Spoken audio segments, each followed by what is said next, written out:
ሰላም ጤና ይስጥልኝ የተከበራችሁ ዴቫንጀሊካል ቲቪ ተመልካቾቻችን የሰዓቱ መረጃዎች ይዘላችሁ መተናል። ከመረጃዎቹ ጋር ቤተልሔም ደረጀ ከመላው ስቱዲዮ ባለሙያዎች ጋር በጋራ በመሆን አብሬያችሁ ቆይታ የማደርግ ይሆናል። በቅድሚያም አርዕስተ ዜናዎች። የኢትዮጵያ ሃይማኖት ተቋማት ጉባኤ በአርሲ ዞን የተከሰተውን የንጹሃን ግድያና የአብያተ ክርስቲያናትን ቃጠሎ በጽኑ እንደሚያወግዝ አስታወቀ። የሰው ሕይወት ክቡር ነው፣ የንጹሃን ደም መፍሰስ መቆም አለበት ሲሉ መጋቢት ታምራት አበጋዝ በአርሲ የተከሰተውን ጥቃት አወገዙ። ወደ ቀዳሚ መረጃችን ስናልፍ የኢትዮጵያ ሃይማኖት ተቋማት ጉባኤ በአርሲ ዞን የተከሰተውን የንጹሃን ግድያና የአብያተ ክርስቲያናት ቃጠሎ በጽኑ እንደሚያወግዝ አስታወቀ። ባልደረባችን አማኑኤል ሌብሶ ተጨማሪ ያለው።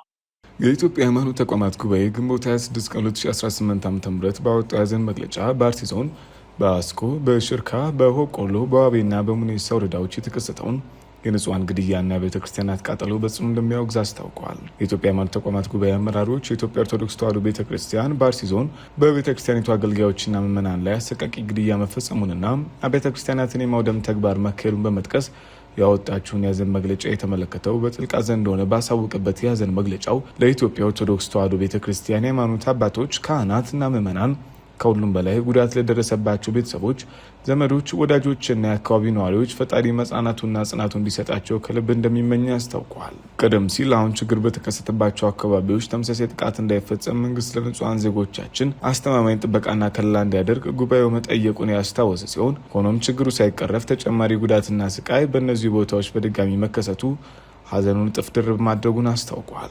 ይህ በንጹሃን ላይ የሚፈጸመው ግድያና ስቃይ ከፈጣሪ እይታና ፍርድ የተሰወረ ባይሆንም መንግስት የዜጎችን ሰላምና ደህንነት የማረጋገጥ ተቀዳሚ ኃላፊነቱን አሁንም እንዲወጣ ጉባኤው የጠየቀ ሲሆን በተለይም በአሁኑ ወቅት ከቤት ንብረታቸው ለተፈናቀሉ ዜጎች እንዲሁም በአካባቢው ለሚኖሩ የጥቃት ስጋት ላለባቸው ወገኖች አስተማማኝ ጥበቃ እንዲያደርግ የአደራ ጥሪውን በድጋሚ አቅርበዋል። በተያያዘም ይህን አሰቃቂ ወንጀል የፈጸሙትን አካላት መንግስት በአፋጣኝ ተከታትሎ ለፍርድ እንዲያቀርብና ሂደቱንም ለህዝብ እንዲያሳውቅ ጥያቄ ያቀረበ ሲሆን አባል ሃይማኖት ተቋማት ይህ አሰቃቂ ወንጀልና ጸያፊ ኃጢአት በአንድነት እንዲያወግዙ መልእክቱን አስተላልፈዋል። የሰው ሕይወት ክቡር ነው፣ የንጹሃን ደም መፍሰስ መቆም አለበት ሲሉ መጋቢት ታምራት አበጋዝ በአርሲ የተከሰተውን ጥቃት አወገዙ።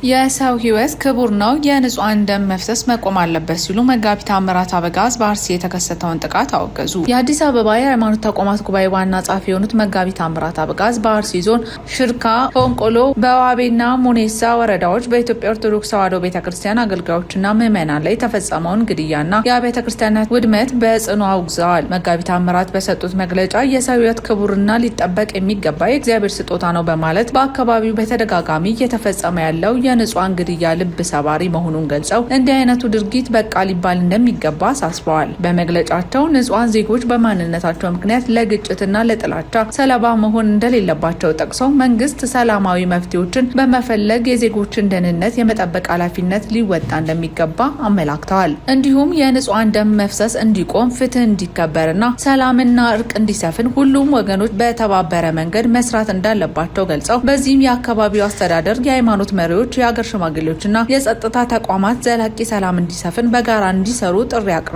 ለሟቾች ቤተሰቦች መጽናናትን ተመኝተዋል። መረጃው የአዲስ አበባ ሃይማኖት ተቋማት ጉባኤ ነው።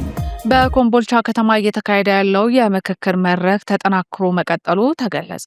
የኢትዮጵያ ሃይማኖት ተቋማት ጉባኤ ከአማራ ክልል የሃይማኖት ተቋማት ጉባኤና ከኤችዲ ጋር በመተባበር በአማራ ክልል በደቡብ ወሎ ዞን ውስጥ ለሚገኙ ለተመረጡ የከተማ አስተዳደርና ለወረዳ የሃይማኖት መሪዎችና ባለድርሻ አካላት ያዘጋጀው የሁለት ቀናት የምክክር መድረክ ግንቦት 26 ቀን 2018 ዓ.ም በኮምቦልቻ ከተማ ሲካሄድ ውለዋል። በመድረኩም የደሴ፣ የኮምቦልቻ፣ አርቡ፣ ቃሉ እንዲሁም የደቡብ ወሎ ዞን ተሳታፊዎች መሳተፍ ችለዋል። በምክክር መድረክም የኢትዮጵያ ሃይማኖት ተቋማት ጉባኤ ምክትል ጠቅላይ ጻፊ ሀጂ መስዑድ አደም ሰላምና አብሮነት ከሃይማኖት አስተምሮ አንጻር በሚል ርዕስ የውይይት መነሻ ሰነድ ለታዳሚ አቅርበዋል። በተያያዘም የኢትዮጵያ ሃይማኖት ተቋማት ጉባኤ የሰላም አብሮነትና የጋራ መግባባት መምሪያ ኃላፊ የሆኑት አቶ ዮሐንስ ሹማ ግጭት ተፈጥሯዊ መሆኑን፣ ግጭት እንዳይከሰትና እንዳይስፋፋ ማድረግ የሚገባቸውን ዋና ዋና ተግባራት የሚዳስስ ሳይንሳዊ ማብራሪያ ለታዳሚው አካፍለዋል። የውይይት መነሻ ሰነዶችን ተከትሎ የምክክር መድረክ ተሳታፊዎች በ3 ቡድን በመከፈል በማህበራዊ ሚዲያ የሚተላለፉ መልእክቶችን እውነተኛነት ለማረጋገጥ ማድረግ ስለሚገባቸው ጥንቃቄና የሃይማኖት መሪዎች ግጭት እንዳይከሰት ከተከሰተም እንዳይስፋፋ ለማድረግ ምን አይነት ኃላፊነቶችን እየተወጣ እንዳለ የሚዳስስ የቡድን ውይይት ነጥቦች ላይ ምክክር እንዲያደርጉ ተደርጓል። በመጨረሻም 3ቱ ቡድኖች የጋራ ሀሳቦችን ለመድረኩ ያቀረቡ ሲሆን ከመድረኩ በቀጣይ በቅንጅት ልዩነትን በማክበር ግጭትን የመከላከል ስራ አጠናክሮ ማስቀጠል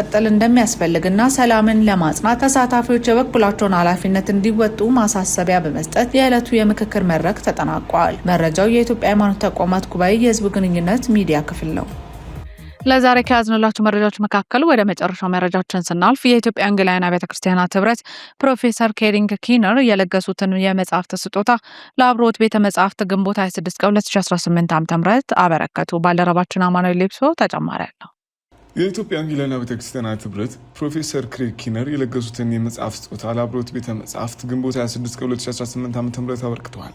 የኢትዮጵያ ወንጌላውያን አብያተ ክርስቲያናት ህብረት ፕሬዝዳንት ፓስተር ደረጀ ታፈሰ ከፕሮፌሰር ክሬግ ኪነር የተበረከቱ መጽሐፍትን ለአብሮት ቤተ መጽሐፍት በስጦታ ባበረከቱበት ወቅት ባደረጉት ንግግር በአሜሪካን ሀገር ከሚገኙ ወዳጆች የተገኙት እነዚህ መጽሐፍት በሀገር ውስጥ በግዢ ለማግኘት አስቸጋሪ መሆናቸውን ጠቅሰው መጽሐፍቱ በአንድ ስፍራ ከሚሆኑ በአብሮት ቤተ መጽሐፍት ቢቀመጡ በርካታ አጥኚዎችንና አንባቢያንን ሊጠቅሙ እንደሚችሉ ተናግረዋል። ትውልድ እውቀት አልባ ሊሆን እንደማይገባ፣ በመልካም እውቀት የተገነባ ትውልድ ደግሞ ለሀገር እድገት ሁነኛ አስተዋጽኦ ማድረግ እንደሚችል ይህ እንዲሆን ደግሞ ህብረቱ የበኩሉን ድርሻ እያበረከተ መሆኑን የተናገሩት ፕሬዝዳንቱ ስጦታውን ከአሜሪካን ድረስ ያመጡትን ዶክተር ፈቃዱ አመኑን አመስግነዋል። መጽሐፍቱን ከፕሮፌሰር ክሬግ ተረክበው ወደ ኢትዮጵያ በማምጣት ለአብርሆት ቤተ መጽሐፍት እንዲሰጥ መነሻውን የወጠኑት ዶክተር ፈቃዱ አመኑ በታዋቂው ነገረ መለኮት ሊቅ የተጻፉት እነዚህን መጽሐፍት የተለያየ የእምነት አመለካከት ያላቸውን ሰዎች ለምርምር ተግባር ሊያግዙ እንደሚችሉና ወደ የቤተ እምነቱ ሄደው ለማንበብ ለሚከብዳቸው አጥኚዎችም አብሮት አማካኝና ምቹ ቦታ መሆኑን ተናግረዋል። እነዚህን ውድ መጽሐፍት የለገሱትን ፕሮፌሰርንና ሌሎች ወዳጆቻቸውን ከልብ አመስግነዋል። አክለውም የመጽሐፍቱ ስጦታዎች በዚህ እንደማይገደቡና ተጨማሪ መጽሐፍትን ለቤተ መጽሐፍቱ እንደሚያበረክቱ ቃል ገብተዋል። በመጨረሻም የአብሮት ቤተ መጽሐፍት ዳይሬክተር አቶ ሙሉቀን ታሪኩ ስለተደረገ የመጽሐፍ ስጦታ ከልብ አመስግነው በቤተ መጽሐፍቱ ስም ለኢትዮጵያ ወንጌላውያን ቤተ ክርስቲያናት ህብረትና ለፕሮፌሰር ክሬግ ኪነር የምስጋና ምስክር ወረቀት አበርክተዋል።